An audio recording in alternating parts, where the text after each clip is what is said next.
Thank you. I'd like to use my time to do some fact-checking, but I only have 3 minutes, so we'll see how far I get. But first of all, Balfour. We heard him quoted to you earlier, ladies and gentlemen. Well, let's be clear about that quote and what was changed, or at least misrepresented, because I think this is going to give a really strong indication for what is coming out of the opposition as a whole.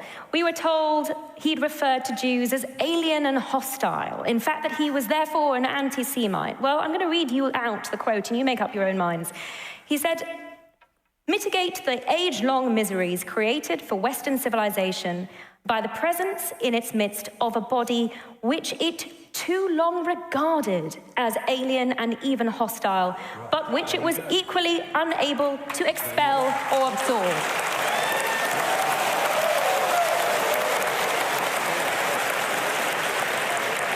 So I encourage you very strongly not to take for granted what the opposition are telling you tonight. And now we come to look at the numbers, and we've heard 37 and 38,000 quoted at you already this evening, and we've only just started. Ladies and gentlemen, would members of the opposition be quoting figures from Al Qaeda or ISIS in the way that they are quoting Hamas propaganda here this evening?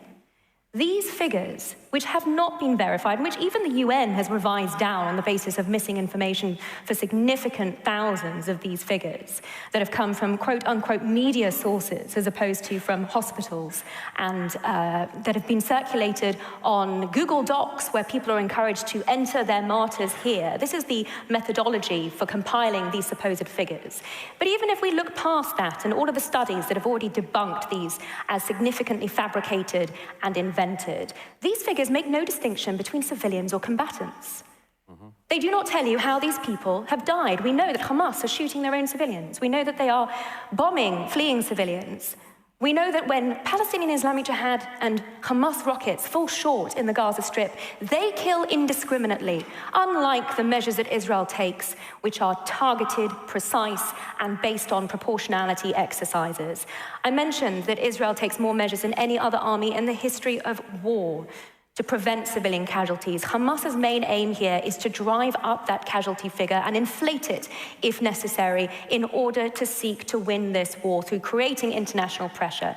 And it is inextricably linked with what we are discussing here tonight, because their mechanism for doing so is not just the lies about the origins of anti-Semitism or whether Balfour was an anti-Semite, but also significantly about what is happening on the ground. That is anti-Zionism, and it is double standard against the Jewish state, which means that we know that it is anti-Semitism too.